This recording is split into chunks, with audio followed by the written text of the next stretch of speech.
हां सर. नमस्कार, मी तहसीलदार बार्शी. सध्या आखाती देशामध्ये जे युद्ध चालू आहे त्या अनुषंगाने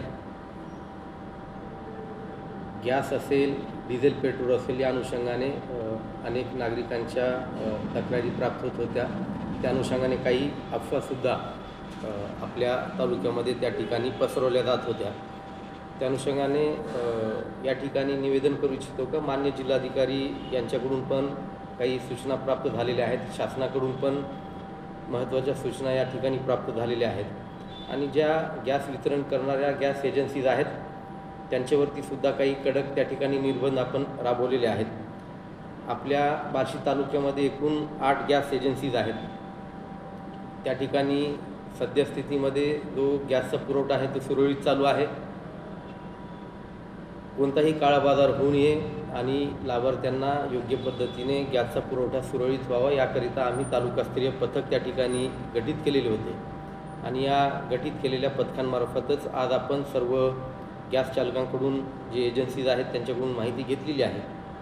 आपल्या तालुक्यामध्ये जवळपास एक सिलेंडर धारक असणारे 56,637 इतके जोडणीधारक आहेत आणि ज्यांच्याकडे 2 सिलेंडर असतात असे धारक 38,932 म्हणजे जवळपास 95,569 इतके जोडणीधारक या आपल्या 8 एजन्सीजकडे आहेत. त्यामध्ये आपल्याकडे बार्शी शहरामध्ये 3 एजन्सीज आहेत. पांगरी या ठिकाणी एक, मानेगावला एक आहे, उपळेदुमाला एक आहे, वैराग आहे आणि शेंद्री या ठिकाणी एक आहे.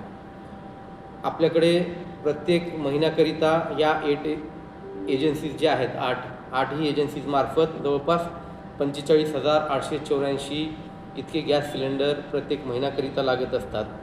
आत्ताचा जो स्टॉक आहे आज रोजीचा त्याचीसुद्धा आम्ही व्हेरीफाय त्या ठिकाणी केलेला आहे. आज रोजीसुद्धा प्रत्येक गॅस एजन्सीजमध्ये पर्याप्त असा आपल्याकडे साठा त्या गॅस एजन्सीजमध्ये उपलब्ध आहे.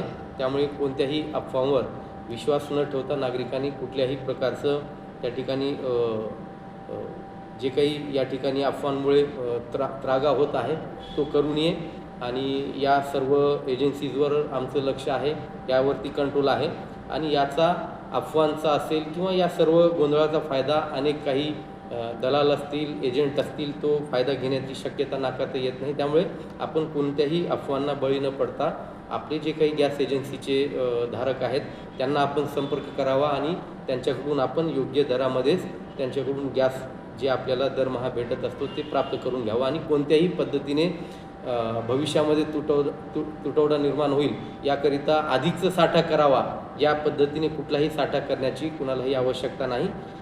यामुळे कदाचित प्रॉब्लेम आपल्या तालुक्यामध्ये होऊ शकतात. त्यामुळे कोणत्याही पद्धतीने साठा आपल्याला सुरळीत चालू आहे. दररोज जी वाहनं आपल्या तालुक्यामध्ये येणे अपेक्षित असतात त्या एजन्सीजना ती वाहनं येत आहेत. त्यामुळे कोणत्याही प्रकारचा तुटवडा आपल्याकडे नाही.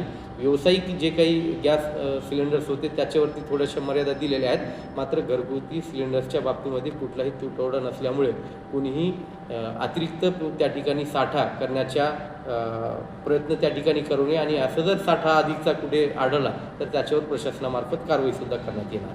धन्यवाद.